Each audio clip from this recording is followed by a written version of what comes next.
All set? All set. All right, I'd like to call the Budget Review Committee to order. It's May 10th, 2023. We're in the Aldermanic Chamber at 7 p.m. Would the clerk please call the roll? Alderman John Sullivan, Here. Alderman Ernest Jettie, Here. Alderman June Karen, Here. Alderwoman at Large Shoshana Kelly, I'm here. I'm alone in the room. I can hear everyone, and I am attending remotely because I don't want to give this cold to anybody. thank you. Alderman at Large Laurie Wiltshire, I'm here. Alderman at Large Michael O'Brien is present, and Alderman Richard A. Dowd. Present. Chairman. Okay. Also in attendance, Mr. Chairman, Mayor James Staunches, Donna Graham, Legislative Affairs Manager, Stephen Bolton, Corporate Counsel, Dan Healy, City Clerk, Emily Matasuso, if I'm saying that correctly, please forgive me, Emergency Management Director, Tim Cummings, although I do not see him, but No. maybe we'll be expecting There'll him. No. No? Okay. And Doria Brown, Energy Manager, and also John Griffin, CFO for the city. Did I leave anybody out? It's like a McDonald's bag, there's always a french fry in the bottom, yeah. Okay. All right. All We do have a quorum, Mr. right, communication? None. Communications, there is none? Unfinished business? There is none. None. Before we bring up the budget, just a couple of things. This is the first of 13 budget meetings on the FY 2024 budget. These are basically working sessions with the different people from the divisions to ask questions and go over their budget numbers. And as we work towards the public hearing on the budget on Monday, June 12th at Nashua High School North. We will have another budget meeting on May 24th, but it is going to be addressing regular budget material, and it's a pretty hefty agenda. And also tomorrow evening, before we take up the budget, we will be discussing the Paras contract. The other thing is that tonight we'll be going through the budget. The budget's on the agenda. At the end of the meeting, I'm going to ask Alderman O'Brien to make a motion to table until tomorrow evening. And we'll do that as we go along. As we finish a meeting, we will table it and then pick it up at the next scheduled meeting. So with that, Alderman O'Brien. Yes, before us this evening is R-23-125, relative to the adoption of the fiscal year 2024 proposed budget for the city of Nashua General, Enterprise, and Special Revenue and Grant Funds. Okay. And you all set? All set?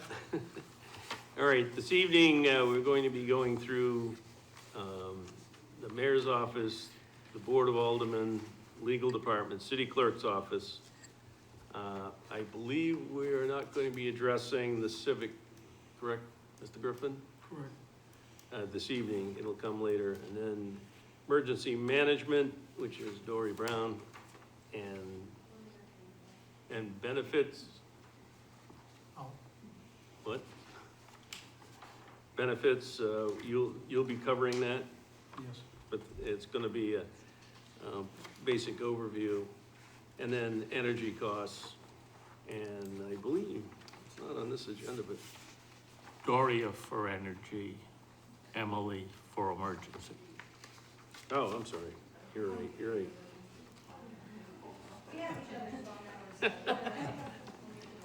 All right, They work together. so before we get started into the individual budgets, I'm gonna ask the mayor to give an overview of his budget and where we stand going in.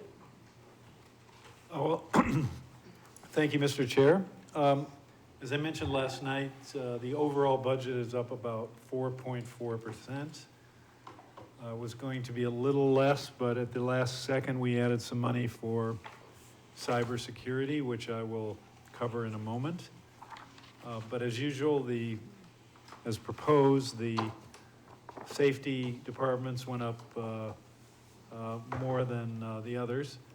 4.4% compares favorably to the rate of inflation, which for 2022 was 7%. In the police area, police budget, we retained and carried forward the 2 officers that we added at the time of the escrows last fall. And 1 sergeant who the chief and administration want to add in order to provide a full-time public information officer who can respond to anything, but particularly if there is a big event. And that sergeant would, of course, perform other duties as well. The school department, thanks to the school department, they're up about, excuse me, I've had a cold. The school department is up about 3%, which is certainly helpful. And as I mentioned last night, we did add money for cybersecurity in the contingency area of the budget, and that number is 300,000. I'm not sure that's enough, but it will certainly help. So the 3 IT officers, after this recent ransom attack, a cyber attack on the school department, the 3 IT officers, those being the people you met last night, Rakesh Sharma from the PD, of course, our own Nick Misevich, and Greg Rodriguez from the school department, have been working together closely, and that has been a big benefit and a big help, and I want to thank them, all 3 of them. And we've asked them, and Emily Marticello and the 2 fire police chiefs have talked about continuing a cybersecurity working group that would help direct, or not that we know a lot of, we don't know a lot specifically about security in terms of what exactly is required, but we want to make sure that we continue to meet with the 3 IT directors and continue to work with them to improve security, and they have cybersecurity, and they have some specific ideas. One thing that's certainly come through is that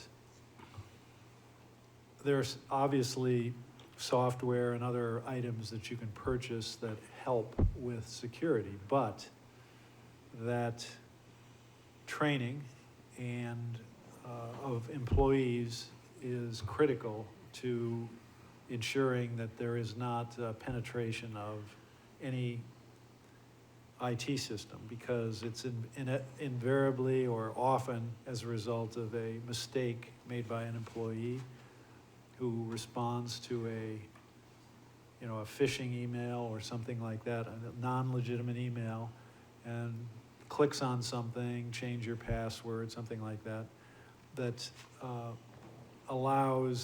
can allow a cybersecurity attack to enter the system and wreak havoc after that. So it's very clear that we need to continue to train people. Now, I think Nick has done in City Hall a very good job of that. He's got this phishing software that maybe some of you have encountered, where he sends these things out to see if he can trap you, and occasionally, you meaning employees in general, and I think aldermen as well.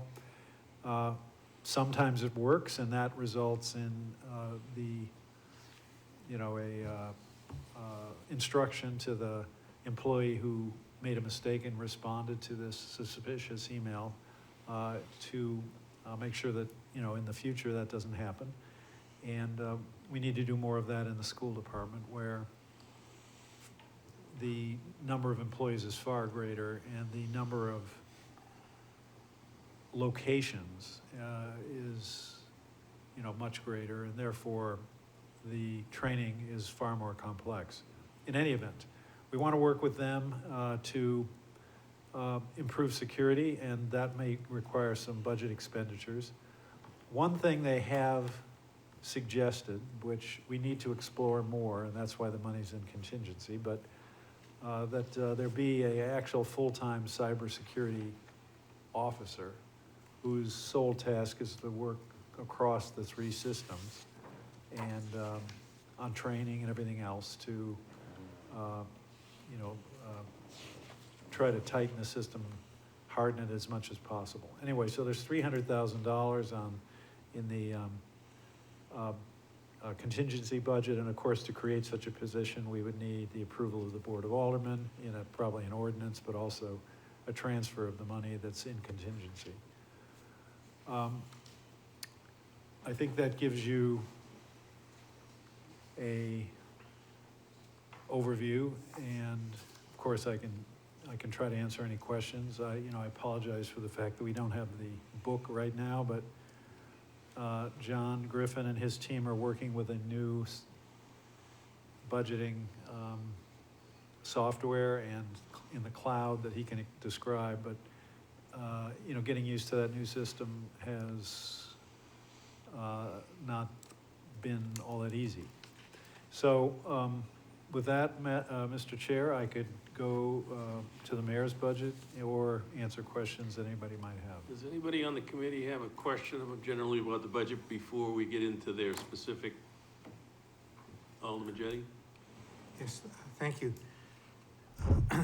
So Mayor, this is a general question, and I know that we're going to get the answers as we go along on all of these meetings, but it kind of struck me when you sent your initial memo saying that the budget was, you were aiming for a 4% increase maximum in the budget. And,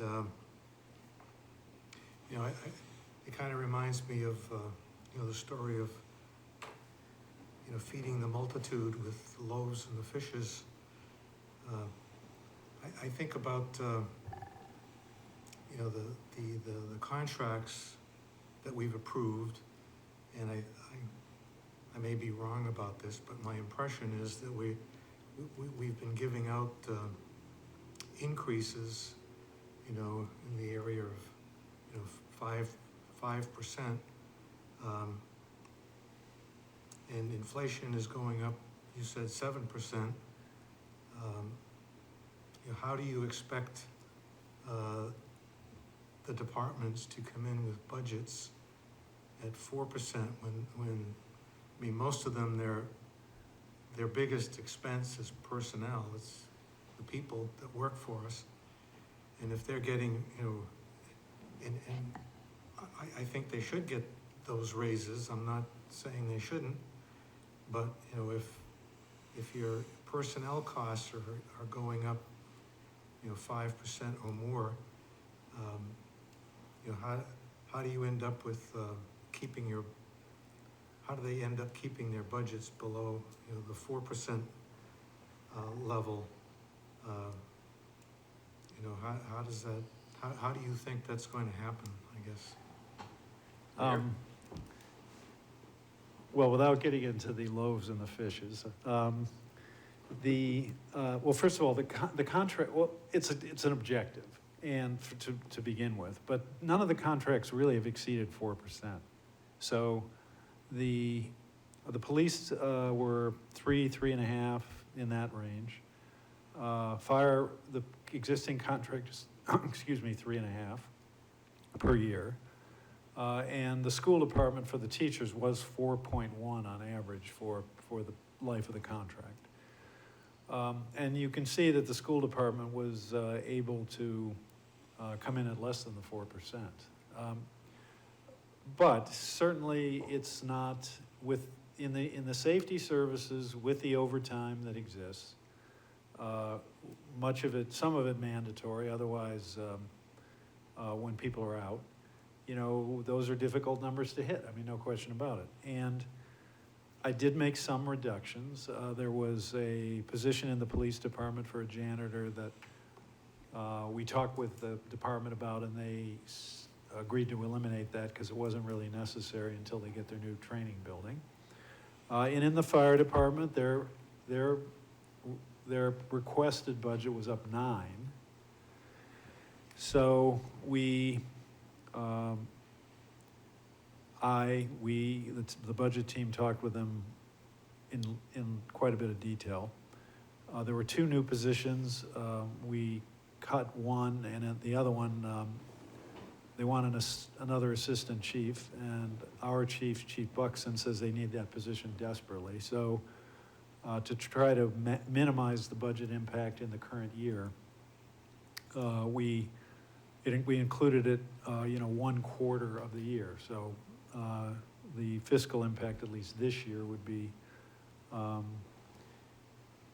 would be limited.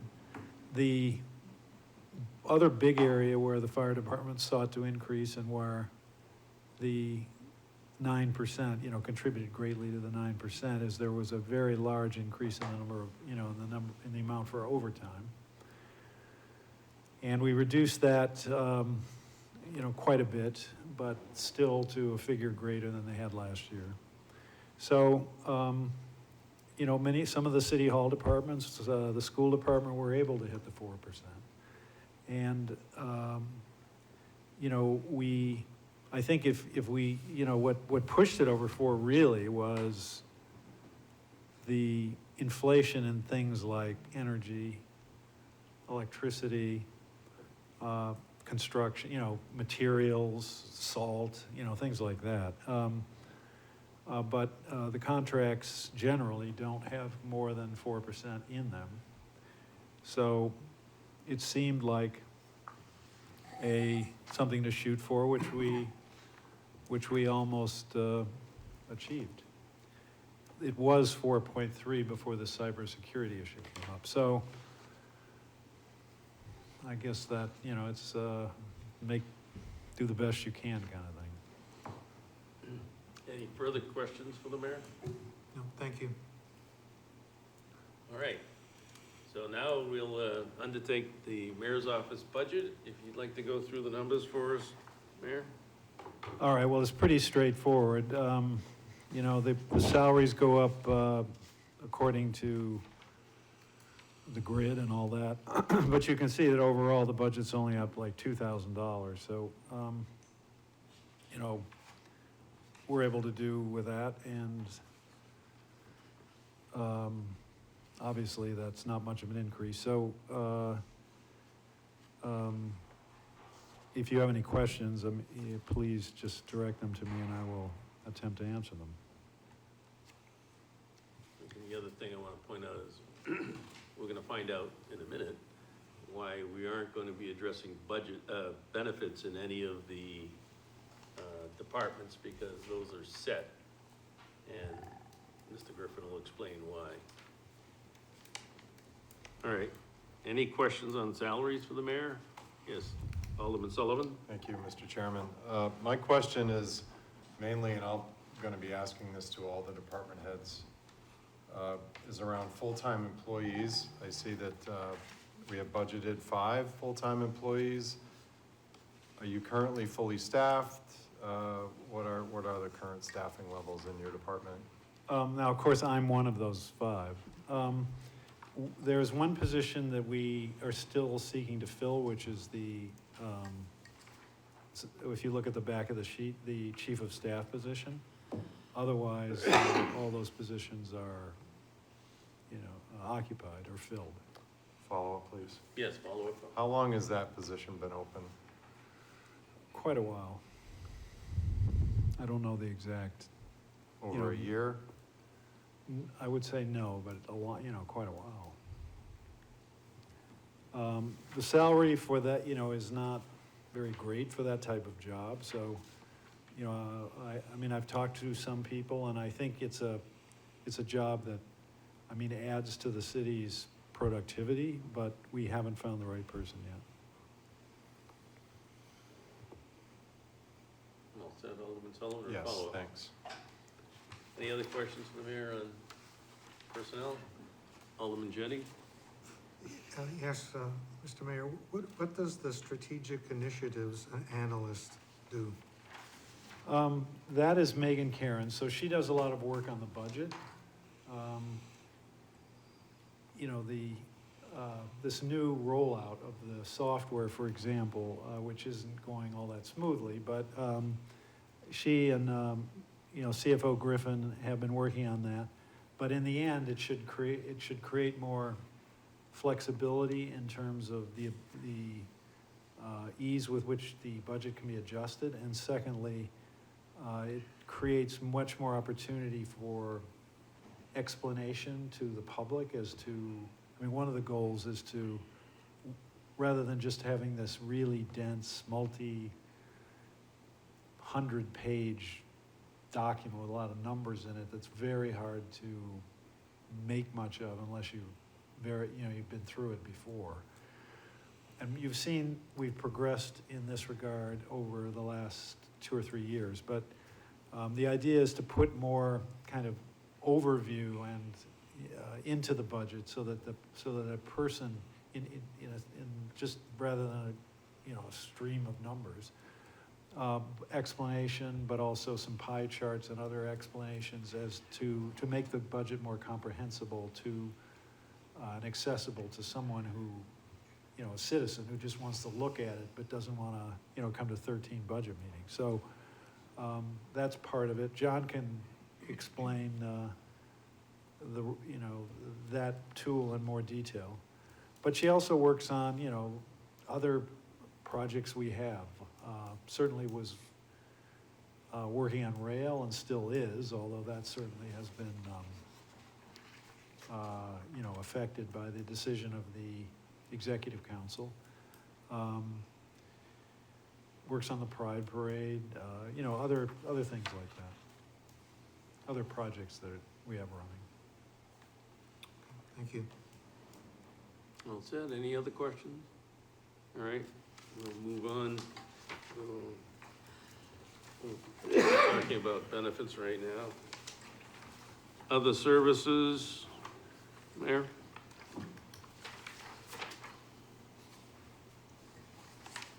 Where are we? Other services, 55. The line, okay, yes. Any of them changed? Well, we increased conferences and seminars.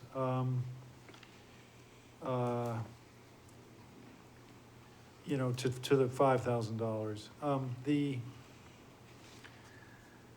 I haven't been going to much because of COVID, but the U.S. Conference of Mayors is actually very helpful, and they run two big meetings a year, but there are also smaller ones. The two are in January. There's the so-called winter meeting, and then there's the annual meeting, which takes place in the summertime. This year, that annual meeting, which is usually near the end of June, will be in Columbus, Ohio. I haven't gone to much, during COVID, and then one of the summer meetings was in Honolulu or Hawaii, and I thought that was a bit much to, maybe for people to swallow, so I didn't go to that. But I mean, I think that that helps ensure that I can go to these things, and anyone else. I mean, Megan Karen has been involved in kind of a local government national organization, so that if we need to, we can go to those events. Any questions on other services? Seeing none, we'll move on to, I don't think there's, supplies and materials. I just think that, Well, that's up $150. So yeah, that's not, unless anybody has any questions on supplies and materials. Seeing none, other expenses, 68.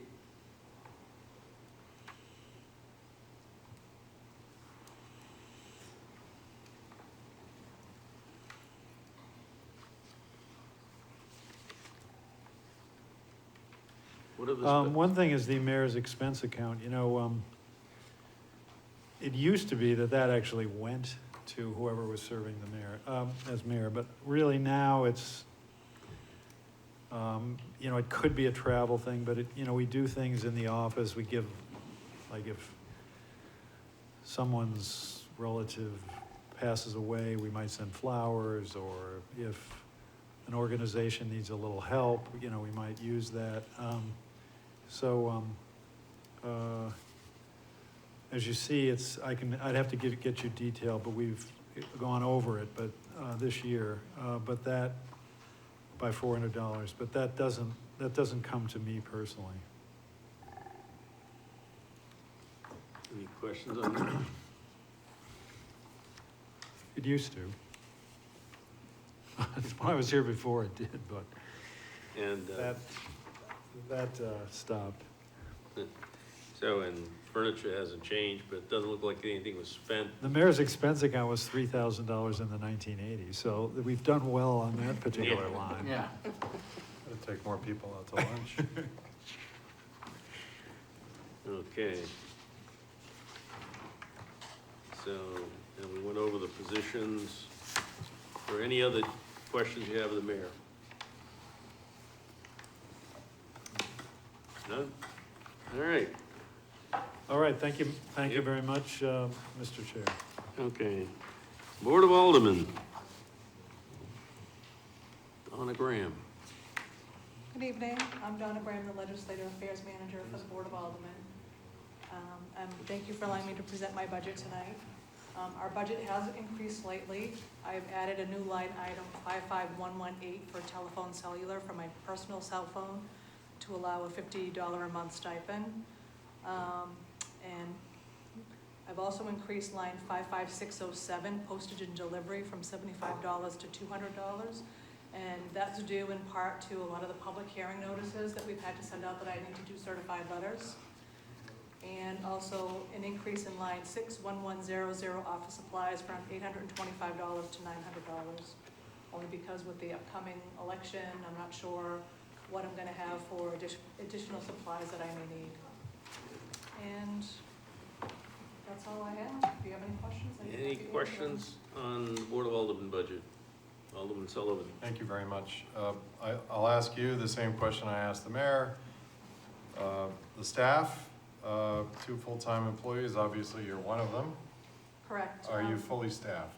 I am fully staffed, yes, because last year we had a part-timer that we allowed to go to a full-time position, which helped me tremendously.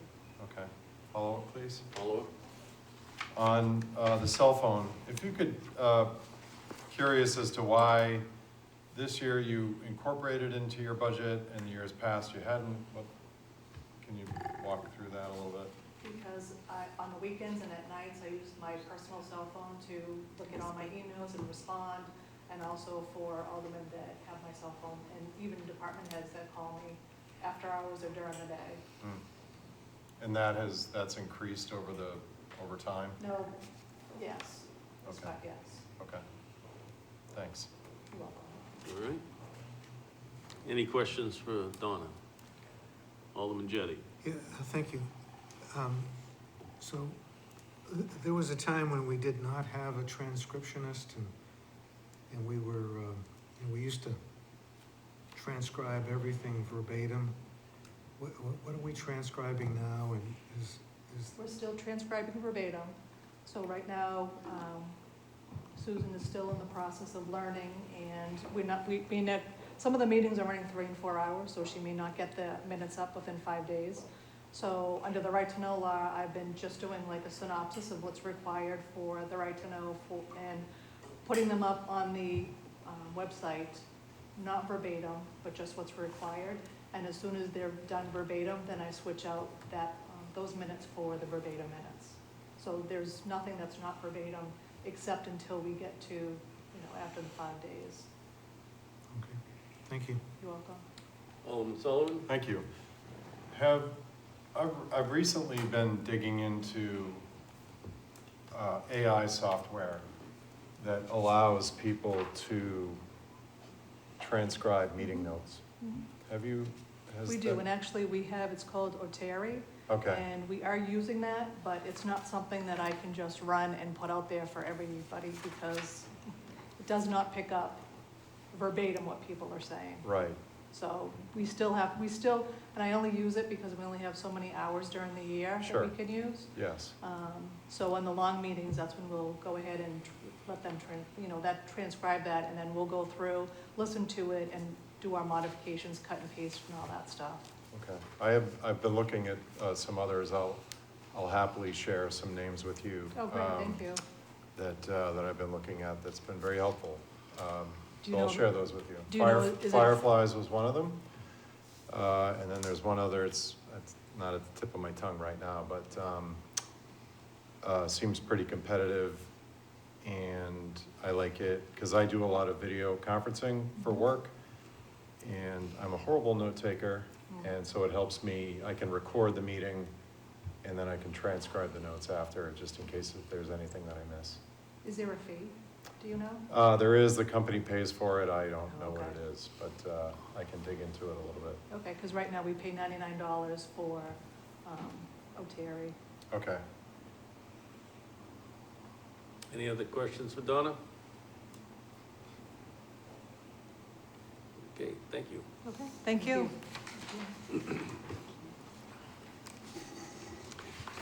All right. Next is legal. And Attorney Bolton's here. Thank you, Steve Bolton, City Corporation Counsel.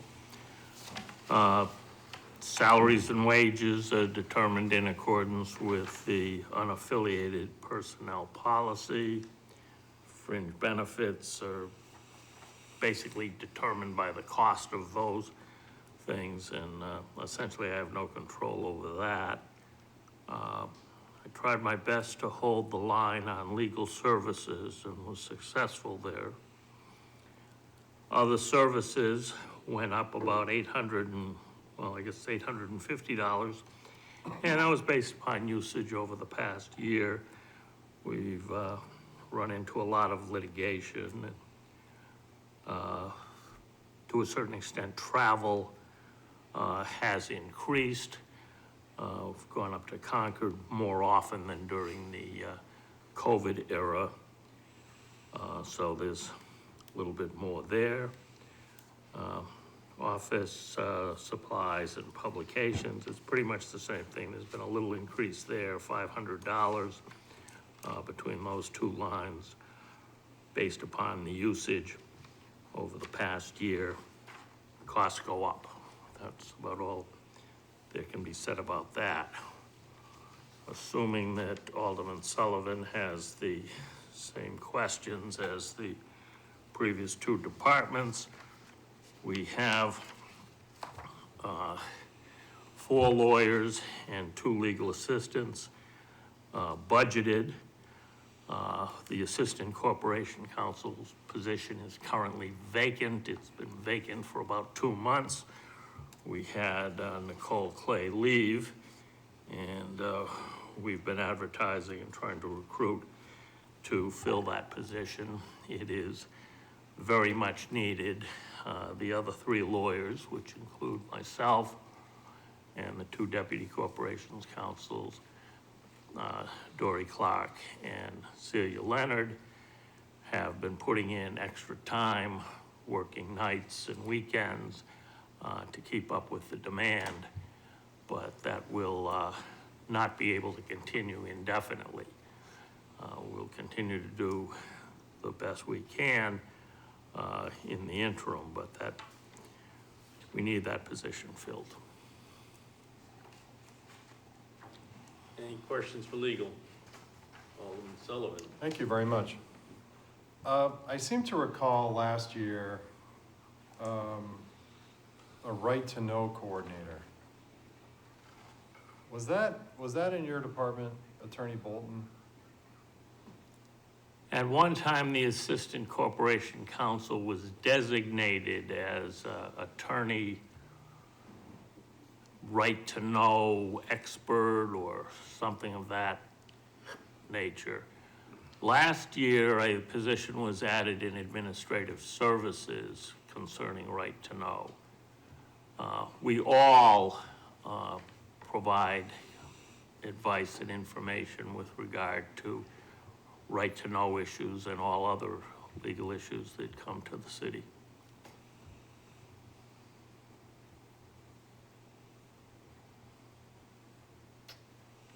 All set? I actually do have a follow-up. I am aware you alluded to it in your summary of your budget about the ongoing legal costs against the city. Are those costs reflected here, or are those all within the,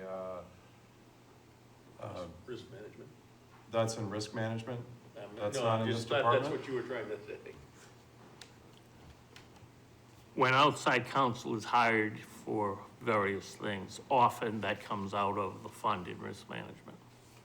Okay, so it would not go under professional and technical services line number 53? It would not? No, not generally speaking, and really the $1 on that is just to preserve the line, I'm told. We never spend it, and it's a placeholder, if anything. Okay, thank you. All set? Yep. Alderwoman Kelly. Thank you. My question is around your open position that you said you were having difficulty filling. Is the salary that you have competitive for that position? I think that's a very good question. I thought it would be. It turns out it's not generating the interest that we've gotten in the past when we've tried to hire lawyers into the department. So that may be a sign of the times. It may be because other people are paying more. So it could be that would have to be reevaluated at some point. I doubt we're going to get more applicants by offering less. So any reevaluation is likely to be in the upward direction. So we're still attempting to fill the position at that level. We'll have to see. If I could follow up. Follow up, Alderwoman Kelly? Thank you. You mentioned that staff members have had to put in extra hours, which obviously we would like to alleviate. They're non-exempt, correct? We're not paying for overtime? All of the lawyers are exempt from overtime provisions. We get no extra compensation for doing work beyond 40 hours, beyond 60 hours, beyond any number of hours per week. And more reason to do something about it. Thank you. Any other questions? Alderman Jettie? Yes, thank you. I know there's been at least one case where the city has been ordered to pay someone else's legal fees. Whether or not you agree with that decision, where does that money come from? I don't see that reflected here. Is that, where does that, where would that be in the budget? We were ordered to pay about $7,000 in one instance. I'm not sure where that came from. That is the only time in my recollection over the last 7 years that there's been any such order. I think we're gonna defer that question to the treasurer, who should know where it's coming from. Yes, John Griffin, CFO, Treasurer, Tax Collector, that also comes out of risk. Out of risk? Risk management, that's correct. Thank you. Any other questions for Attorney Bolton? Okay. May I be excused, Mr. Chairman? Yes, you can. Thank you.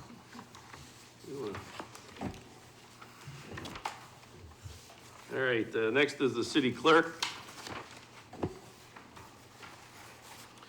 Good evening, Dan Healy, City Clerk. So the main increase in my budget is going to come from the elections. Depends on, it's a year to year, how many elections we have in each fiscal year. So the past fiscal year, we only had 2 elections, the primary and the general election.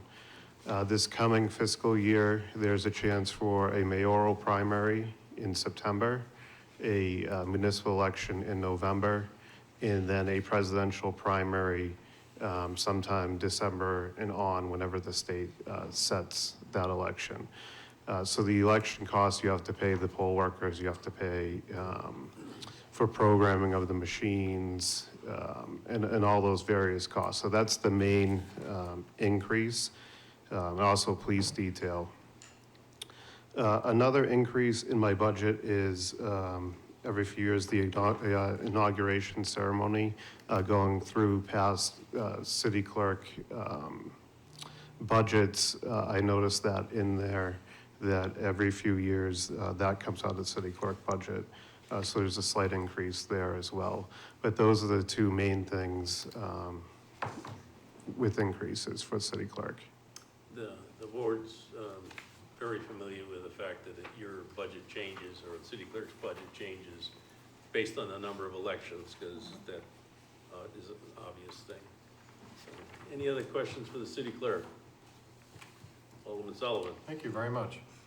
Where did you say the inauguration, I see election services, is that rolled into that number? I have it under other contracted services, 55699. Yes.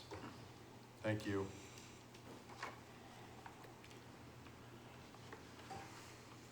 Mr. Chair. Did you have any? Oh. Alderman Jettie? Yeah, so these special elections that we had, that we're having in Ward 4, the primary and the general, how much do those cost? So far, the cost, I believe, it's been minimal. I think it's around $5,000. I'd say five to 7,000 maybe per election. The police detail has been, I think it was about $2,000. The poll workers, but we're not paying. The state has said for these 2 elections that we're not using the AccuVote machines. We don't have the programming cost of the machine. And we did have some money in escrowed from last year for temporary staff. That I think that's where it's been coming from. Okay, thank you. Any other questions? Don't ask the personnel question, Alderman Sullivan. Thank you for the reminder. Sorry, I was digging into the risk management over here. I saw a squirrel, so I decided to look at it. Anyway, thank you. 6 full-time employees, fully staffed? So currently we have 5 employees working in the office. We have a 6th employee on the way. Their start date is 5/22. And that person is it a vital records clerk? Vital records clerk 2. Okay. That's it, thanks. Okay, so they would be here for the full 24 budget. Yes, they would. And just one other thing while he's here, because of the construction that's starting on Main Dunstable in Ward 5, which Alderman Jettie, I'm sure, is aware of, the election site is going to be moved to Nashua High South until September of 25 For Ward 5. for Ward 5, yeah. Do you anticipate any additional expenses based on that, or is it too soon? So you should be, well, we should be notifying the voters. We could do that with a postcard. We might, depending on when we get the official confirmation, we might have enough money in the budget for this year to get that out before the end of this fiscal year, so there'd be no impact next fiscal year if we can get the notices out in time. Okay, just wanted the public information, so, Thank you. I was not aware of that, but yeah. that'll solve the parking problem. For Main Dunstable, anyway. All right, thank you very much. Thank you. All right, moving right along.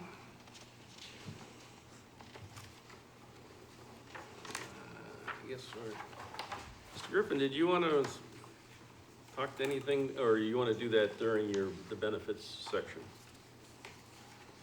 I can do that at the benefit section. section. Okay, so now we're into emergency management. Okay, thanks, everyone. So my name, well, let's get this down out of my face. Okay, that's a little better. So I'm Emily Marticello. I'm the Director of Emergency Management for the City of Nashua. And the budget increase is me. So this position wasn't in the budget last year, and my position was funded out of escrow. For 1 year, it was taken out. So you're gonna notice a jump of an entire person, which is why it kind of looks a little extreme in the budget increase. So that's the main change in salaries. There's two full-time positions funded, the director position, mine, and our emergency management coordinator position. We did take out some funding under other services. Bringing my position on reduced the need to bring in contracted services. So you'll see $30,000. It is being spent currently on our 2.0 version of a resiliency and sustainability plan, which is pretty exciting for the city. But we've taken that out for future years. And in the next 2 budget cycles, we're going to receive grant funding for the major planning projects we are required to do, to include our hazard mitigation plan update and our emergency operations plan update. The state has dedicated funds for that. So we've taken that $30,000 out, which you'll see as a decrease.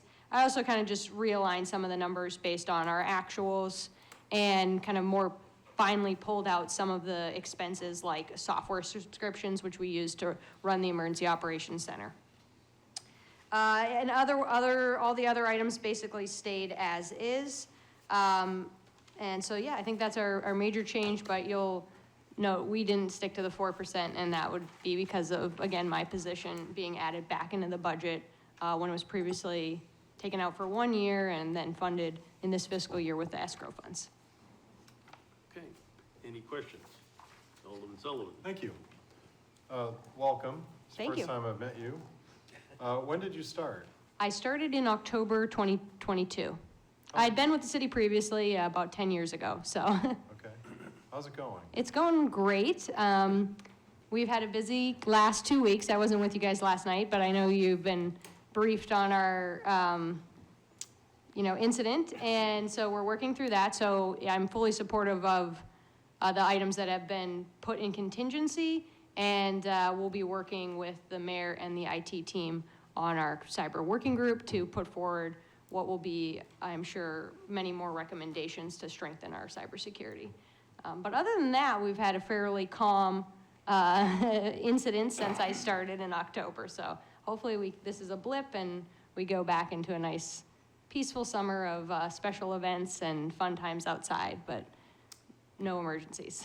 Excellent. Great. I believe the last stroll you helped out significantly. Yes, I was here for the stroll, and that also went very well. Special events is one of the other things that my office will support the planning and coordination for. We're kicking off 4th of July planning next week, so getting ready for that. Excellent. All set. Yes, thanks. Alderwoman Kelly? Thank you. And I will re-echo the welcome. I remember meeting you in October, but it has been a while since you've been in front of us. My question is actually more likely for CFO Griffin.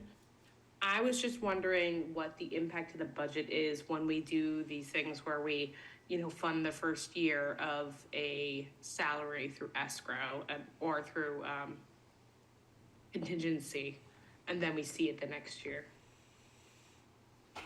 Mr. Chairman, if I may, with regard to Emily, we, as the mayor mentioned, we needed that position filled. And not that it's accounting 101, special, but we needed to find the funding and it was through escrow. Similar to the police department looking for 2 additional officers, you try to not put salary if you can in escrow, because of the fact it's not in the base budget. The introduction of employees on a half-time or quarter-time basis is, as the mayor said, it dampens the current year you're in, but it definitely, you feel it the next year.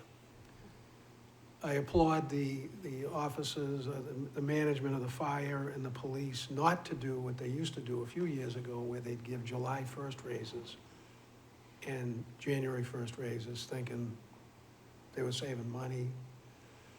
Fact is, you get hit the very next year. So they've really respected that. The business managers, Ms. Smith and Ms. Condi, they have to go through all the costing with me, and that's a bear. So I would say if you are going to hire somebody, the recommended method is to put it in the budget and not use other means. But the fire department has been very, appreciative of introducing a person halfway through the year. They definitely shy away from introducing a collective bargaining agreement that has two major recalculations of salaries in July and January, which we appreciate very much. Thank you. Alderman O'Brien? Thank you. Emily, looking at other services, 55118, telephone cellular. As you know, I was a deputy chief. When it hits the fan, one of your greatest tools is the telephone. Out in the street, you're trying to coordinate, whether it be a crane to tear down the building or coordinate EMS and the whole thing. I see there was a reduction with that. Are you following a similar thing where you're using your own telephone and getting a stipend? And because that's what we used to do in fire too. Yes, It was just there is, convenient. because I am not trying to carry two phones again. Oh, I hear you. don't Emily, miss I that. hated it when they gave me two phones, So I used to lose one anyways. All I did was kind of adjust it back down, because we had it at 1,500 and we weren't spending that much, so I just put in the actual, because it's a fixed cost, so there's no buffer that was in there. There are other costs, like we had like a voice over IP phone, like as the emergency number, and that kind of got moved over, so some costs went down. So I just kind of adjusted that to a fixed cost, and basically everyone has my cell phone number, so I also get calls all the time, and so we'll just go with the city policy on the standard reimbursement, and that being a fixed cost, I just put in the actual. Okay, very good, thank you. I just recently got your number on that tree issue I was talking to you about. But I can tell you that you taking over from Justin Cates, and you guys are normally busy all day, but the most important time you see her is when there's a catastrophe. Whether it's a train coming off the tracks on Main Street, which is It's a good one. pain to work with. Hopefully that doesn't happen again. Or a major event. But I do know that in talking to the police department, they said that you were invaluable for the stroll, that you had great ideas in managing that and the security of it and everything else. So congratulations on that. Appreciate that.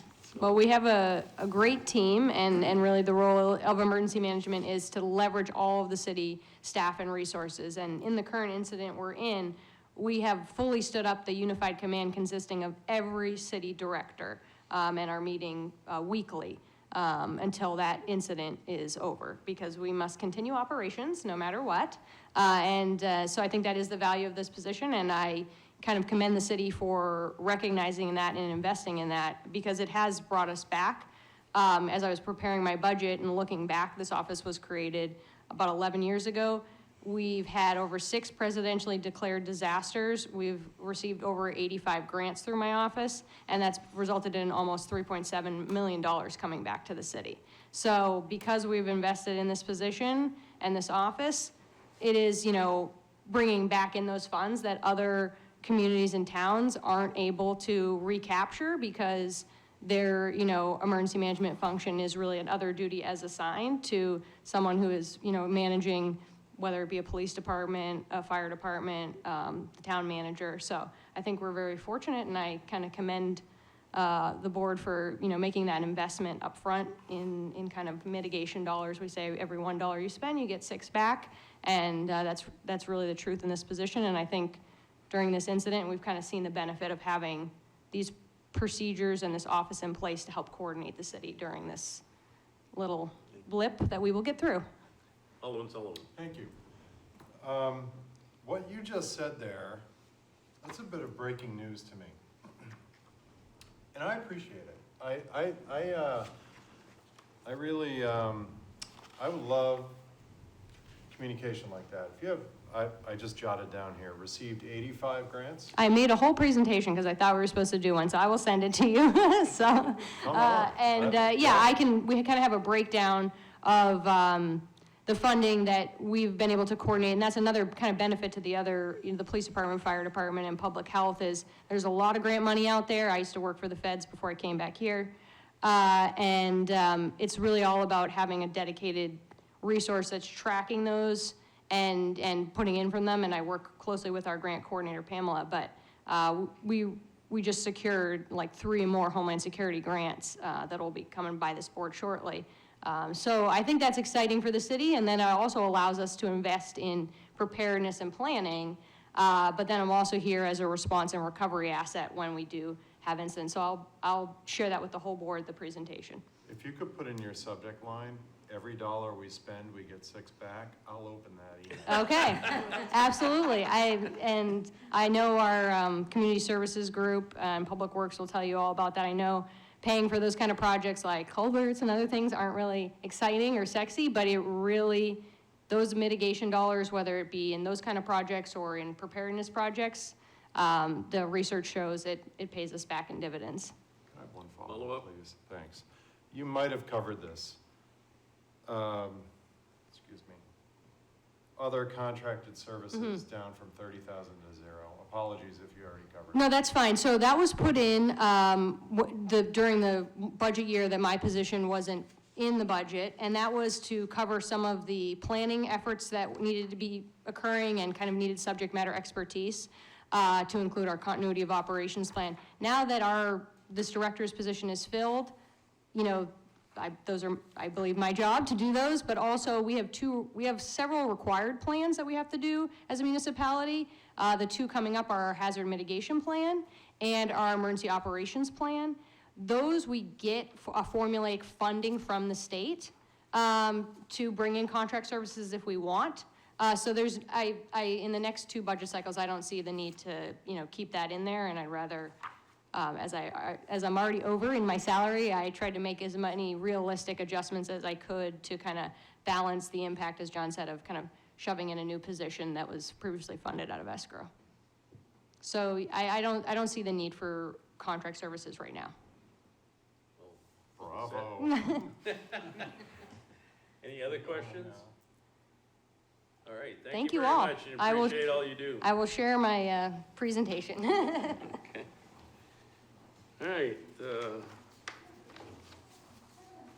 next item is benefits, and it's gonna be covered tonight by John Griffin, and he's gonna give a general overview of why we won't be discussing benefits in each division, because they're set, so, Mr. Griffin.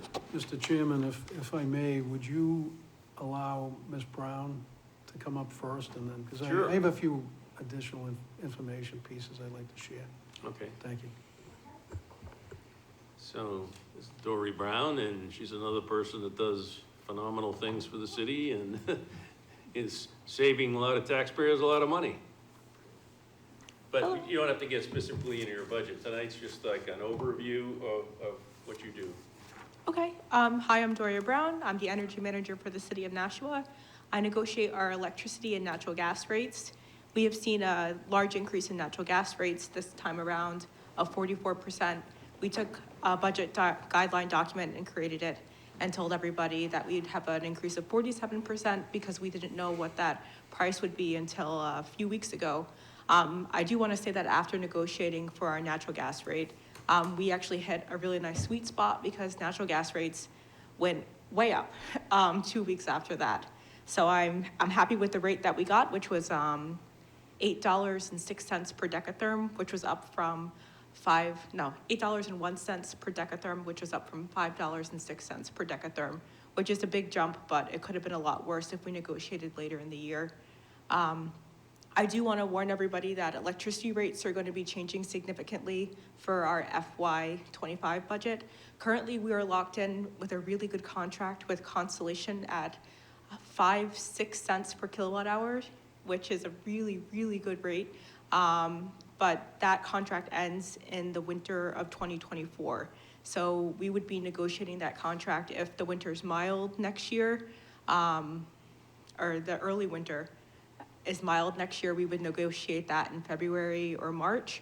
But if we have a really rough winter and prices are way up, we would negotiate that while we're doing the budget. So we wouldn't know what that price would be. So we'd have to do an estimated increase. But I'm telling you, there's going to be a significant increase from that 5-6 cents per kilowatt hour. The other portion of our electricity is at 15.8 cents per kilowatt hour, which is significantly higher, which currently sits about 5 cents under utility rates, but when that was negotiated, it was 7 cents under utility rates. As energy manager, that is a big portion of what I do, which is negotiate our rates, but I also manage our community power program, and I'm working on other sustainability efforts in the sustainability department. And you do the seeking out of companies for like solar and Yes, other things, yeah. so that would be renewable energy projects, and I loop that into energy efficiency projects because they're kind of connected. You want to do your energy efficiency before you put on your renewable energy ideally, but that always doesn't happen, or doesn't happen as often as I'd like. Because you've been responsible working with Revision Energy to get the solar panels on our schools and a fire station. I wouldn't take responsibility for the schools. So the schools has a great group of people. He works for Eversource. Sean Smith has been working on that with Doug for the schools.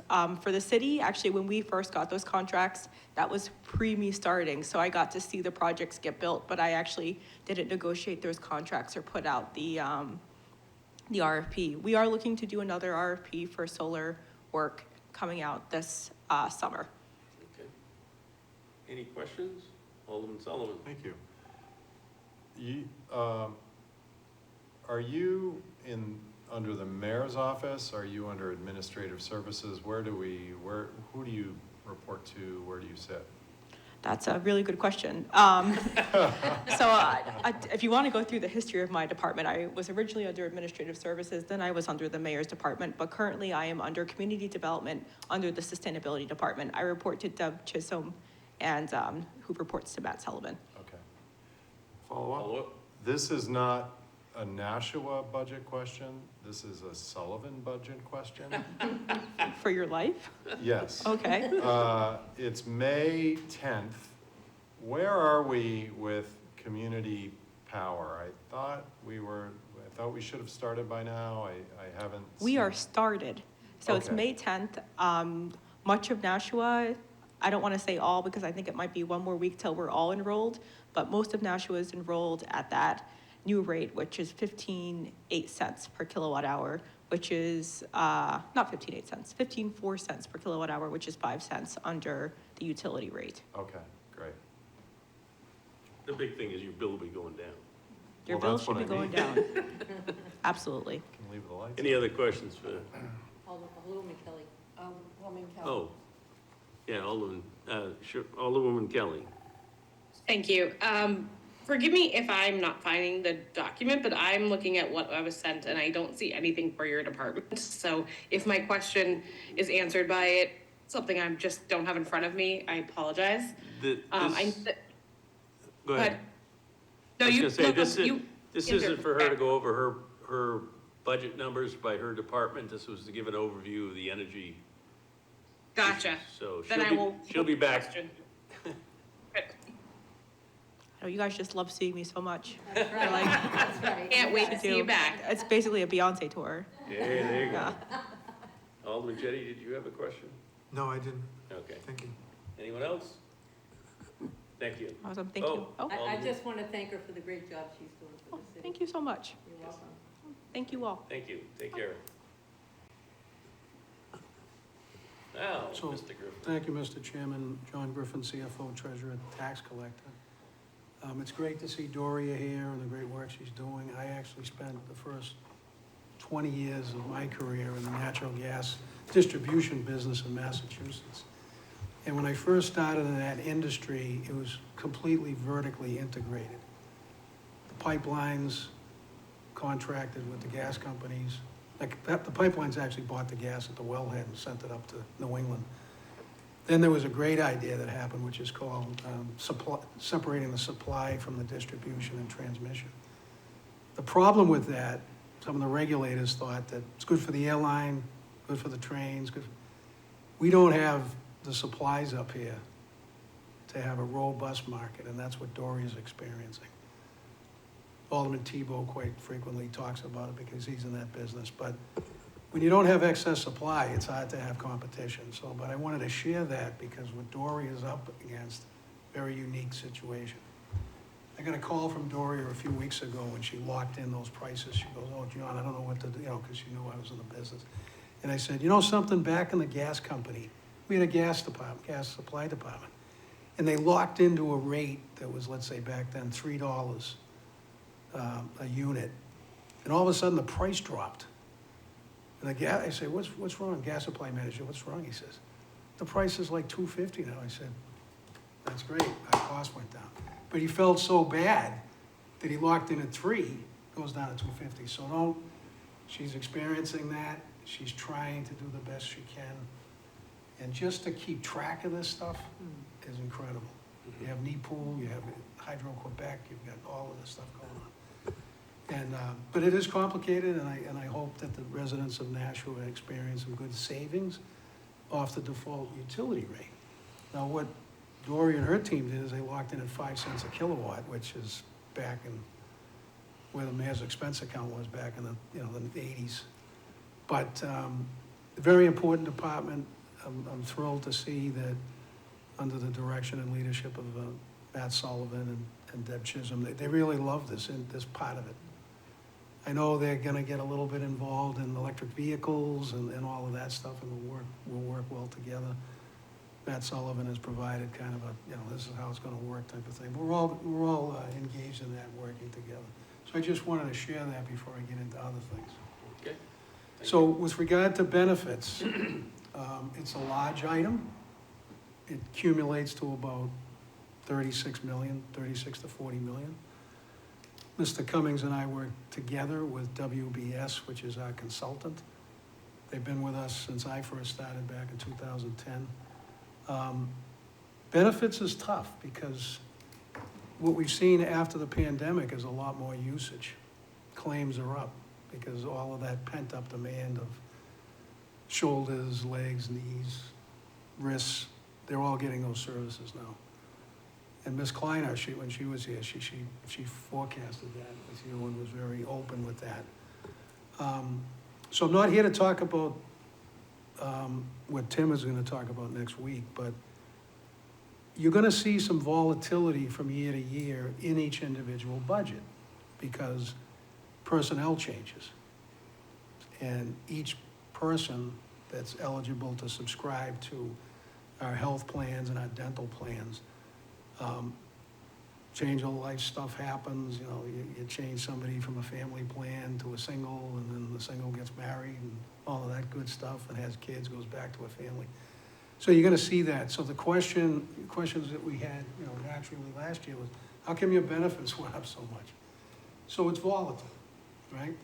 But as Chairman Dowd indicated, when the working rates get set, financial services provides the benefit calculation to all of the departments.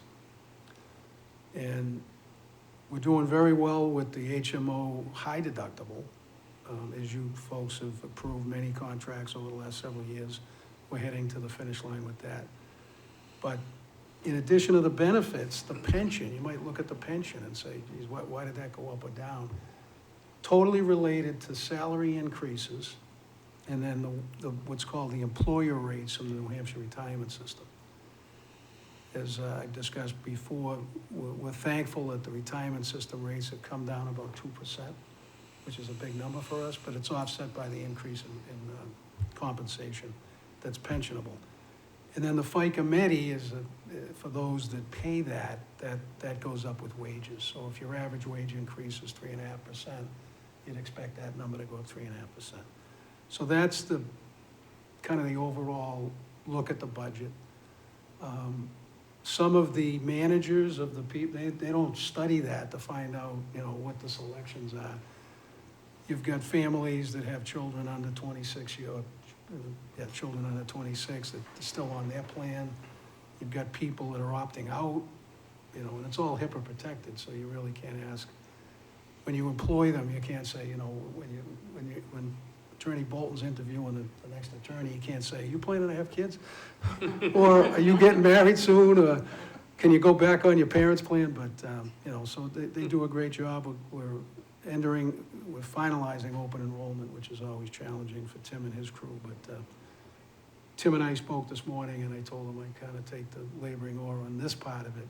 But he'll be back next week to talk more about the numbers and what he sees happening as well. So I wanted to share that, and I'd be happy to answer any questions. So the benefits, when we go through each division, the benefits are locked in. We can't change them.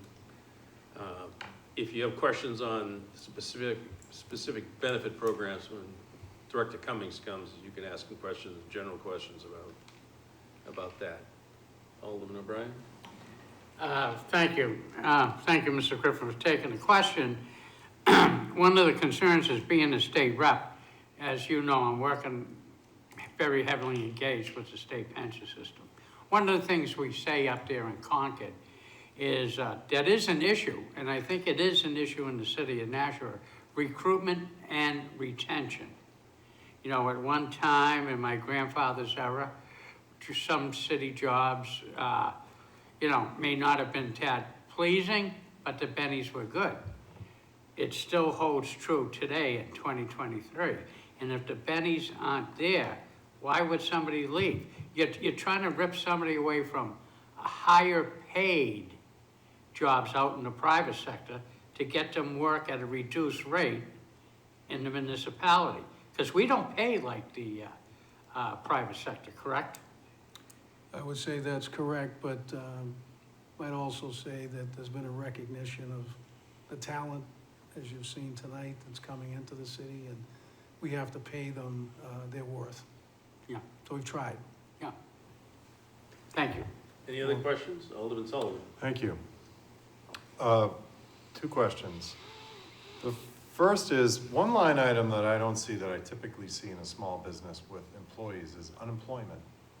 Because unemployment insurance, you know, should there be a layoff or whatnot, the employer is on the hook for some of that, right? They pay that to the state, and then the state gives it back for 13 weeks or whatever while that person looks for another job.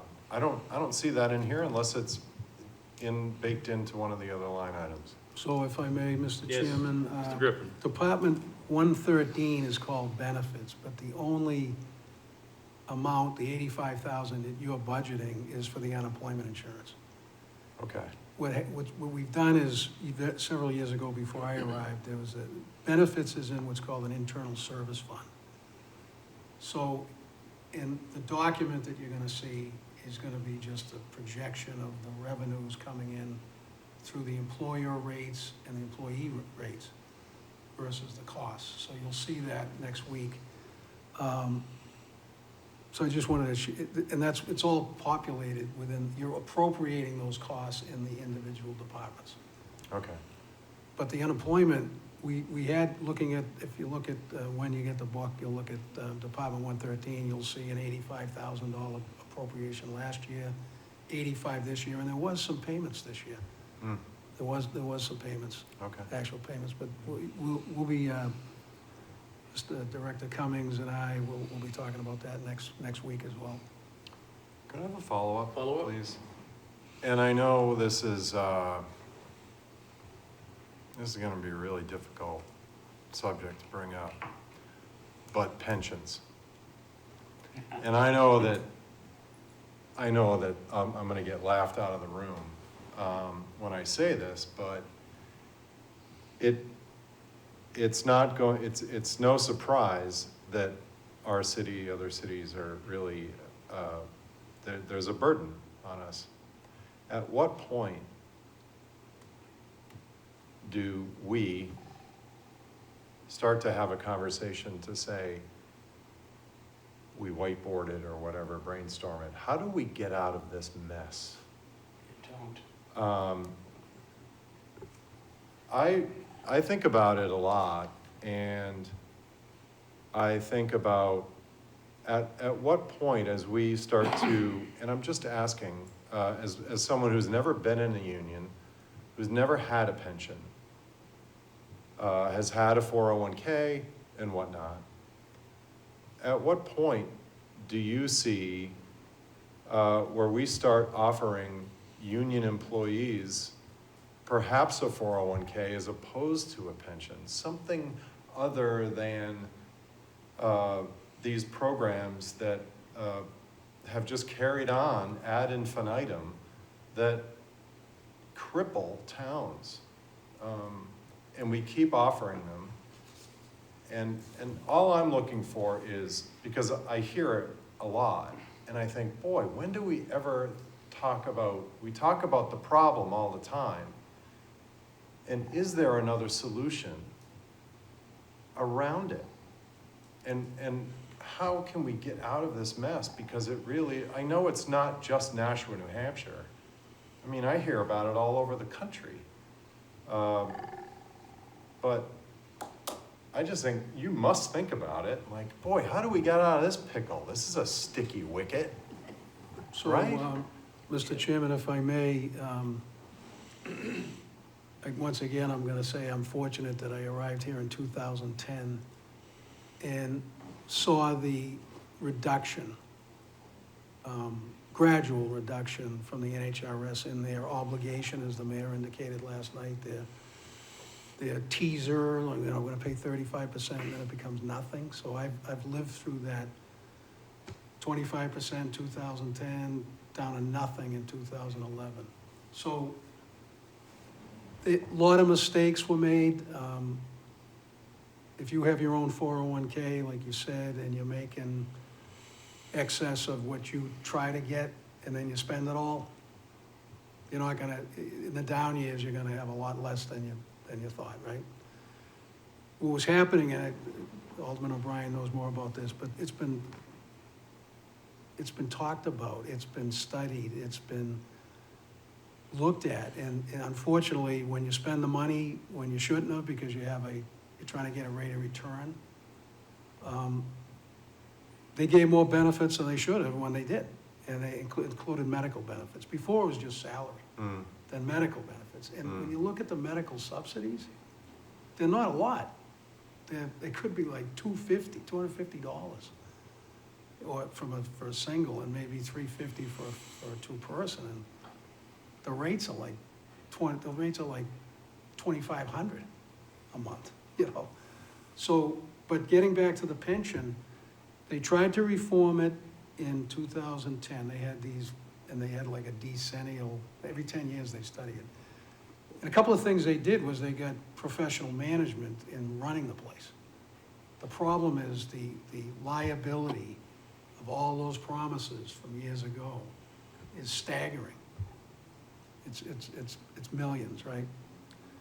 So last year, Alderman O'Brien made the affirmative case. I think the mayor says he pulled a couple of rabbits out of the hat, but Oh, yeah, baby. he got, with his colleagues, 7.5% of the 35, of the 100, but, nowhere near the 35 they promised us, and that was about $2 million we got back. So what the mayor's saying last night is, I just want to let you know, unless somebody tells us some good information over the summer, we're probably not gonna get that. So there's $2 million. Then what they did, what I understand is, they took some of the 400 million surplus, they took 25 million of it, and all they did is they deposited it into the fund. The fund is billions short. So, we would have rather had the same program that Alderman O'Brien lobbied for and got. We needed the 2 million back, but what the point you're saying is, these things are all promised, they're defined benefit plans. You have to fund them. You can't, what the mayor and I, we go up there and testify, we're saying, why is 2038 the day you need 100% of the liability? Why have you reduced consistently the attained rate of return? That's going down from 7 to 6 billion. And the other thing is, on the benefit side, you just have to reduce benefits, which is unpopular. What But- Alderman O'Brien's saying is, we live on the border, he knows better than I, but I'm not sure what the pension is like for the city of Lowell, but they may be better than us in the benefit section. But, But this is a discussion, so feel free to ask. yeah, thank you. But, when I look beyond it, I think, okay, if there's a 32-year-old teacher, fireman, policeman that comes to the city and beyond, let's look at the end of a contract. So let's say it goes out another 5 years. At what point do we look at this and just keep banging our head up against the wall? At what point do we say, you know what? Let's try something different. Let's try something where we might be able to say, if you were to talk to that 32-year-old employee or possible employee and say, would you rather have a higher salary, more vacation time, whatever benefits, or this salary and a pension? And I'm wondering at what point, and again, I'm naive because I don't live in that world, but at some point I see the problem and I see the contracts go out, and then I see this is only my second budget go around, but I hear about it all the time, about the pensions, and I think, at what point do we start getting out from under this? Because these are human problems that have human solutions. Well, the first problem is you can't get out. You cannot get out police and fire and teachers. And if you were able to get out with the regular employees, you have to pay them the unfunded liability. You need to buy your way out, so there's no benefit. We are so locked in with this program. You can't, it's Hotel California. You can check out anytime you want, but you can never leave. I mean, you can't get out. We've studied this. Attorney Bolton, Mayor come back, 2016, first thing he did was call Attorney Bolton, what can we do? And you end up with nothing. Now, we've had them, and certainly President Wilshire, and Karen, we've had them down here. And you get, you don't even get a sorry. You get like, this is how it is. They're emboldened. When we go up there, we try to talk about extending 38, make it 48. The mayor gives a speech about whenever, if we all go out of business with a nuclear attack, then you're not gonna need a pension anyway. But they've got this artificial target that's now crippling, and it's gonna get worse. It is gonna get worse. So we kind of embed that. Like I come up, I say, okay, it's 34 million, just put it in. That's the cost of doing business, right? The benefits you kind of can toggle, you can kind of bargain, you can kind of do things. And the FICA Medi is federal. So now, I remember Alderwoman Kelly asked these great questions last year, and I sent her a bunch of things. NHMA has all of these articles that are written that talk to your specific issue. And the younger folks, and I spent a lot of time with Chief Buxton and Chief Rourke, and the new people take the money and run, right? That's a good song, right? Take the money and run. But they're locked in. They sign up. You heard Chief Rourke. Some of these people think it's a 40-hour-a-week job, right? You hear Chief Buxton. You call them to come in, they're at Killington. They're not like it was when Alderman O'Brien. So the whole, when that maybe gets to like 75% of thinking more like in the short term than the longer term, you might be able to change it, but you can't come out. And then what happens is we've got less, what happens with the pension plan is we get less people, we get more people taken out than putting in. Social Security, right? I remember I didn't study it too much because I was younger, but I think second President Bush wanted to take like 15% of your potential value and give it to you and say you invested in a 401k, and that went nowhere. So very, very difficult situation. Now, I've been up there testifying, and some of Alderman O'Brien's colleagues up there are blaming us for the problem. They're saying, you knuckleheads down there increase everybody's salary to the point you can't afford it. Nothing to do with it. And it's got, so I mean, like, north of Concord, maybe, or, and I love the North Country, but Yeah. they're like, we're not gonna change any of this. They think they've already done the work, so, and you're right, it's around the country. So Massachusetts, for example, is in a worse shape, because not only do they provide salary, they provide health benefits. And what they're doing down there, some of the cities, they're actually bonding the future liability amount. So we'd come into you and say, would you guys mind if we sent $75 million bond to pay the unfunded liability? I mean, it's a problem of ultimate proportions, because people came in, my dad's generation, they came in with their long term. Now, what corporate America has done, they've like bought out of it. They're like, we're done. Raytheon, General Electric, you know, those places, they have a little bit of leverage. But they're actually more on the hook from, they're subject to ERISA rules, the federal level. I get a McKeespan Energy Delivery pensioner, and I get, at least I can't even understand it, but I know I get a certain amount every month. But it's a difficult situation, and it's no wonder everybody's talking about it, because a lot of the younger folks, they don't want to be tied into anything. So some of the problems with the staffing levels, they're not going to another fire department. They're going to doing something else, right? So we need the amount of members we have paying, and it's an obligation you can't get out of. Our payroll department, if they don't, like, within an hour, after we pay people, get the money up there, they're fining us, they're chasing us down. It's really, it's a closed loop. It's like locked. You get pensionable wages times the rate. The rates are incredible. They're 33%, 34% for the safety officers. Teachers go up 1%. You got a lot of teachers. The number significant. So it's we've seen it grow. As the mayor would say, it was 8 million in 2007. Now it's 34 million. So it's like, when I worked for former Mayor Lozo, we have three things: the pension, benefits, and wages. Those were the 3 points, and she'd bring up this, and it hasn't stopped. Okay. So I'm going on and on, but the points are relevant, and I appreciate it.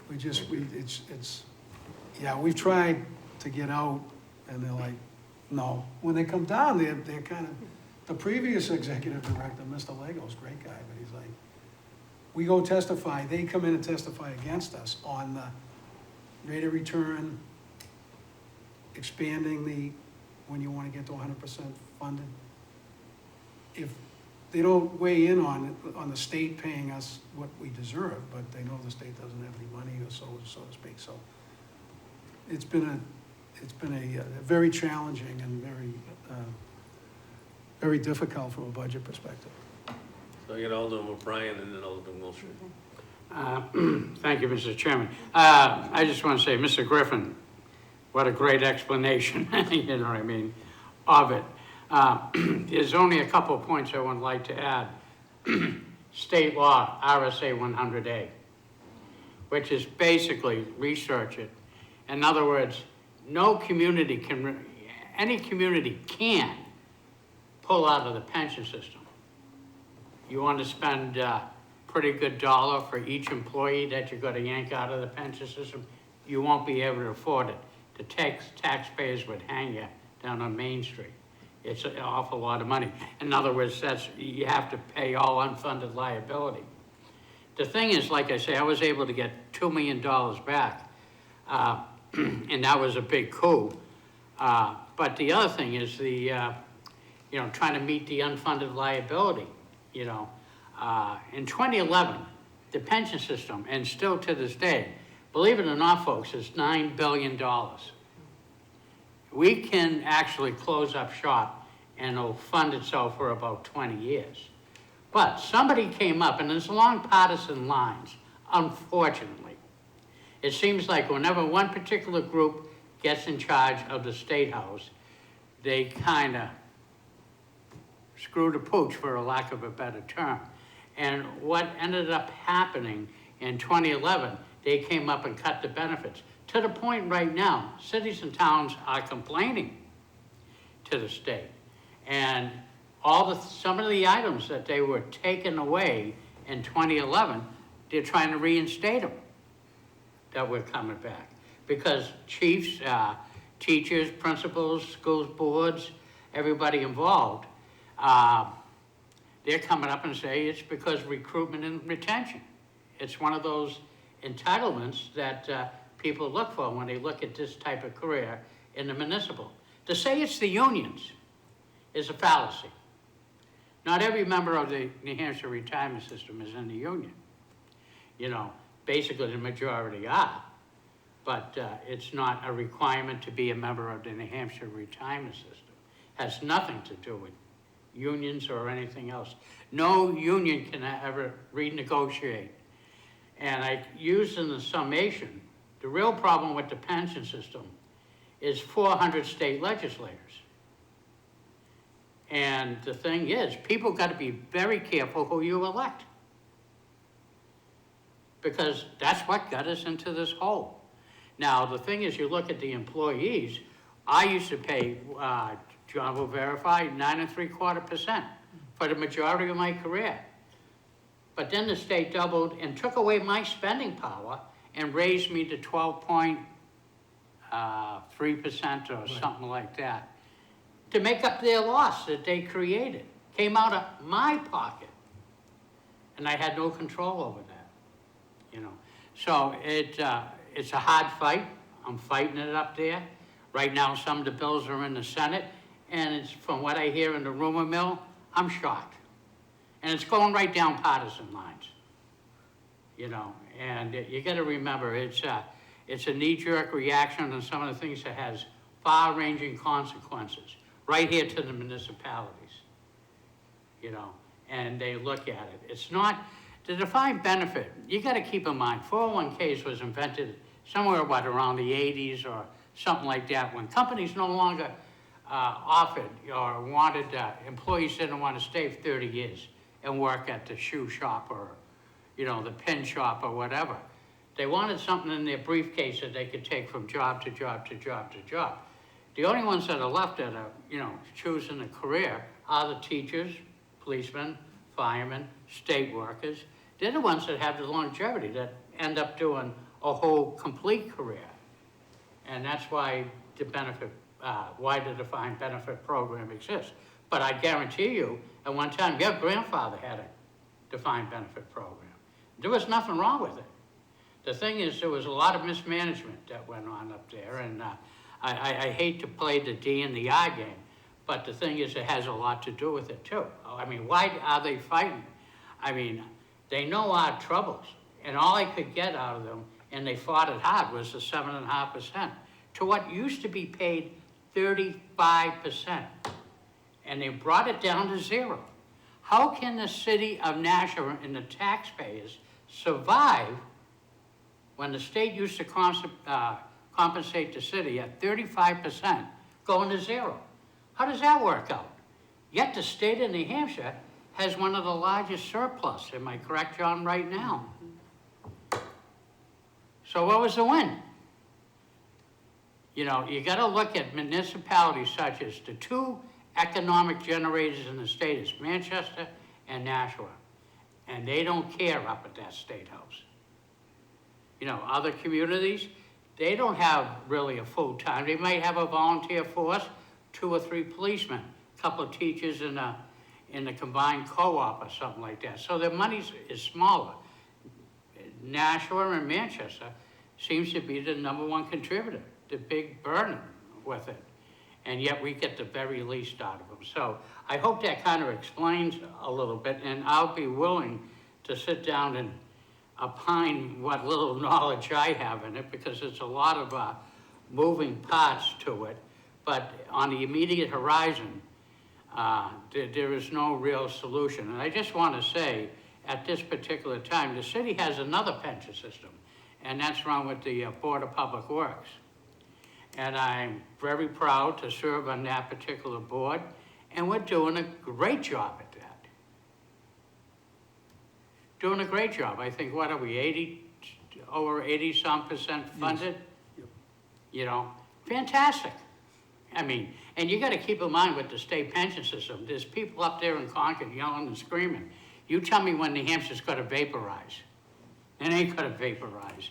We're gonna stay here forever and ever. We can go through this, but they try to make it a front burner issue. But you look at the city, we're running our BPW pension system appropriately. Why can't they do it up in Concord? People be choosing who you elect. That's all I could basically say. Thank you. Yes, Alderman Wiltshire. So Alderman O'Brien did bring up a couple of points that I was gonna raise, but what I really don't understand, I really have a hard time understanding why 2038, the pension has to be 100% funded with the state. Why? They're not gonna pay it all out at once. They're No. not gonna, everybody's not gonna stop working in 2008 and they have to pay. I just don't understand that. And I'm aware there was some mismanagement and that was costly. And I also was gonna bring up the BPW pension, which seems to run very efficiently and very well.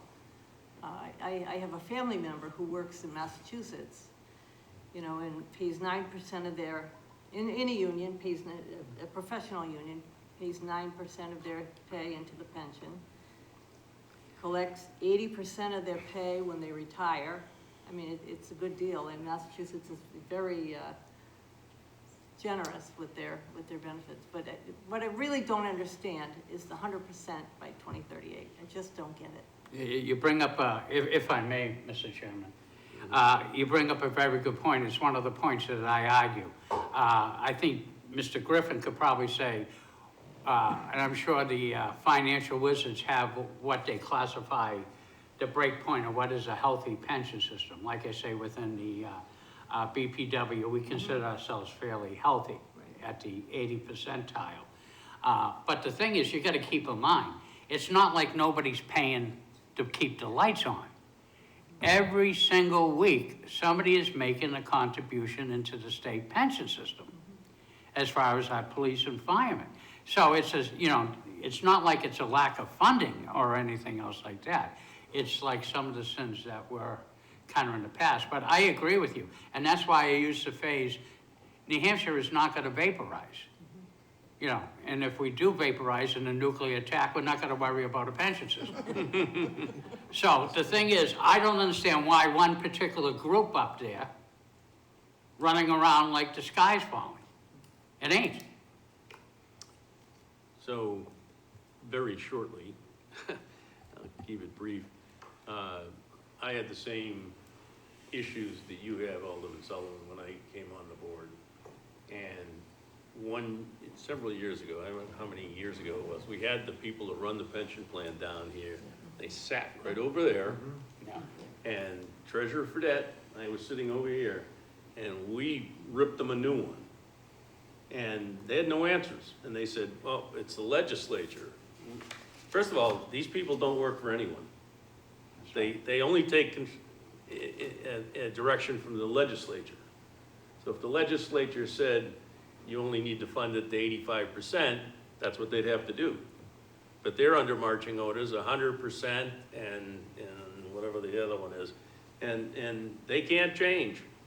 And we were in, the year we were in here, they were saying that they were anticipating 7% increase when they were recognizing 21% increase. They were making tons of money. And it's just like beating your head against the wall. There was no answer, you know. They said they blamed it on the legislator. So it is the legislators. And unless you get a legislature up there that's gonna change the rules, not gonna happen. If I can add, Mr. Chairman, as more than the casual observer, I think why the fast tracking of coming up with the unfunded liability, UAAL,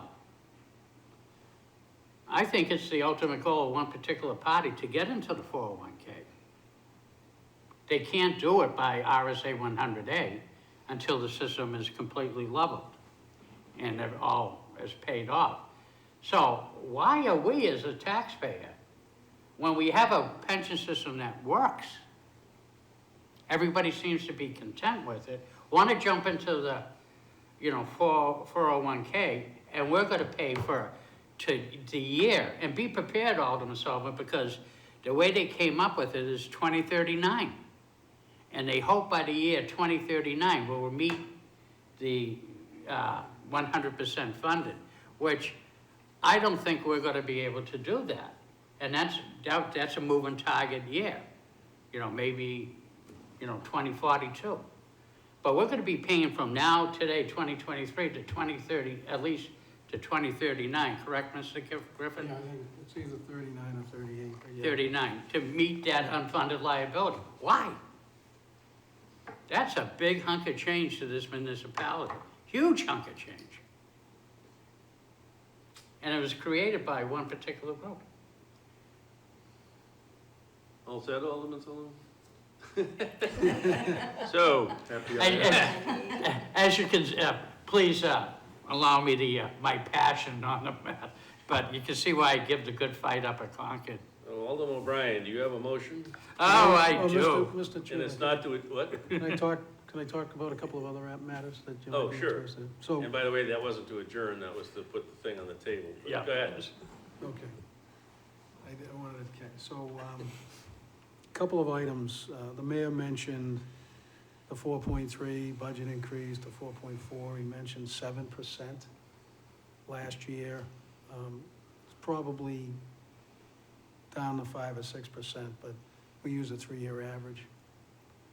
So it's probably gonna go up to 5.5 next year, because you're kicking out a 1.7 and adding a 5, you know what I mean? But you also need to know about what's called the state and local government implicit price deflator that we use as the metric for the spending cap. We do have a spending cap, and I included the analysis in the resolution. The 3-year average is 5.9%, which is significantly greater than it was last year, but 2022, state and local government spending was 9.1. So the cap isn't gonna go down next year because you're adding a 9.1 to a 7 and then the previous year. So I just wanted to share that with you. So, and just simply put, if you took the general operating budget of $303 million last year and multiplied it by 1.059, you get 321 million. This budget that you're gonna be seeing is 317 million. The cap includes all spend, and so it includes the general fund, it includes the enterprise funds, it includes the special revenue funds, grant funds. So that number is about 412 million. It's 43 million under the cap. I know everybody was worried about grants and things like that, but through testimony over at the courthouse on one of our citizens' lawsuit against the city, Attorney Bolton did a great job explaining like everything's an estimate. Grants are no different than estimating if he can hire a fourth or a fourth attorney. So we prevailed in that, but the reality is we're trying to manage the cost of the city as best we can with a reasonable tax rate increase. You're gonna see the budget book soon, I'll go into that. I apologize, as the mayor did, we are moving our legacy system data. We still have Lawson Financials, but we're moving to a company that specializes in a bunch of things relative to municipal budgeting. It's called GOV. They're investing in their product. Their founder, Massachusetts individual, went to a budget meeting in his hometown and was absolutely appalled with the lack of transparency, so he created the company. What we struggled with was just the final half a yard to get it in the end zone, or, I mean, I watched that Bruins game in horror when Marchand ran out of time and couldn't score time in Game 5, but you'll see a nice book. It's gonna be online, it's gonna be printed, it's gonna have the ability to add charts, graphs, and so forth. And what I found it pretty good what the founder did with his team is he went to the GFOA, the Government Finance Officers Association, and said, what ingredients do we need in a budget book to get the, kind of this gold star rating? Now, we have the gold star rating with the, what's called the ACFA, the annual report. But the budget book is gonna be very helpful because you're gonna be able to select what you wanna print, you're gonna have a new table of contents. We struggle with that. I remember talking to Alderman Sullivan last year, I said, we kill ourselves, like, at this time, getting a book, and the adding of PDF narratives and stuff is a struggle, so we're hopefully tomorrow, we're gonna finalize it tomorrow morning, we'll print it. But you'll see the capability over time as we grow with it. The old days is we used our accounting staff and a few other folks and said, hey, can we get this thing together? Miss Evans, the comptroller, she's been here since 2007, and she's done a great job. I want to just also say that Miss Karen, Megan Karen, she really took to it. She has a public administration degree from Suffolk, I believe, and she really likes the transparency aspect and the proper messaging, and I found her to be a great person to work with. So we've got a good team. So today, Miss Evans, Miss Karen, and I were kind of locked in and trying to get all the data. I squeezed in a meeting with Alderman Dowd, but it's going to be good. It's going to be transparent. You're going to have a lot of questions, but it is a step in the right direction. It's another software. It's cloud-based, so it's not on our servers or anything like that. We have control of our data. They onboard the data, and then we have control to make it good. So I wanted to share that with you. It wasn't like, we didn't try our best, but sometimes when you invest in something new, it does take a little bit of time, so I appreciate your patience. So, also, a few years ago, when I get my budget book as chair of budget, I would take it up to Staples, have the binder cut off, and have it 3-hole punched, and I had a big book. This year, all the members of the budget committee will get the 3-hole punch notebook, so you can add to it, make notes, put whatever in you want. The rest of the board will get the bound one, but you will have a book you can use. And the other thing, if you have laptops that you bring, you can web-based, so you can queue it up if you don't want to. So bring we'll it up. have both, we'll have You'll a have hard both. and a soft copy. Oh, yeah. Okay, great. So, now, without further ado, we're gonna put the budget on the table, Alderman O'Brien.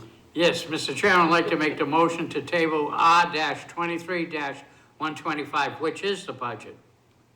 Okay, motion on the floor is to table the budget to the next budget meeting, which is tomorrow night. And we have to take roll call because of Zoom. Call the roll. Thank you. Alderman John Sullivan, Yes. Alderman Ernest Jettie, Yes. Alderman Joan Karen, Yes. Alderman at Large Shoshana Kelly, Yes. Alderman at Large Michael O'Brien votes yes, and Alderman Richard A. Dowd. Yes. So now R-23-125 is on the table until next meeting. New business ordinances, There is none. tabling committee, Nothing? general discussion, or remarks by Alderman. We'll combine the two. Is there anything anybody wants to? Alderman, Alderman Jettie? Thank you. So when the city clerk was here, we kind of skipped over, at least I skipped over the revenue portion of his budget. So if we have questions, I know in the past you've set out a protocol. Could you tell us what that So is? if you have questions of any of the departments and divisions as we go along, I suggest that you ask them through Donna. So when the response comes back, it goes through Donna and she can give it to the entire board. That way, we don't have any particular alderman have more information than others. This is the way it should be done. So if you have questions for a particular person or division, send that to Donna. She will get it to that person. We'll get the response back and everybody will get a copy of the response. Okay, thank you. Okay? Alderman Sullivan. Thanks for bringing that up, because I'm not good at that. I just wanted to say thank you for the explanation behind the budget books, and I think that at times, all the time, email is not a good communicator, and I know that I might have sounded a little huffy. I was eager to get my hands on it, do a little bit of homework, so if my frustration came through, it was a little real, but I appreciate you saying it, and I'm looking forward to a 3-ring binder. That's gonna be fantastic. All right, Wow, that's easy. all right. Alderman Very O'Brien, low bar. you have another motion. Yes, I do, Mr. Chairman. I'd like to make the motion to adjourn, Motion and it has to be by roll call. roll call. Somebody please call a roll. Thank you, Mr. Chairman. Alderman John Sullivan. Yes. Alderman Ernest Jettie. Yes. Alderman June Karen. Yes. Alderwoman at large Shoshana Kelly. Yes. Alderman at large Laurie Wilshire. Yes. Alderman at large Michael O'Brien votes yes, and Alderman Richard A. Dow. Yes. Okay. All right, we're adjourned at 8:51 PM.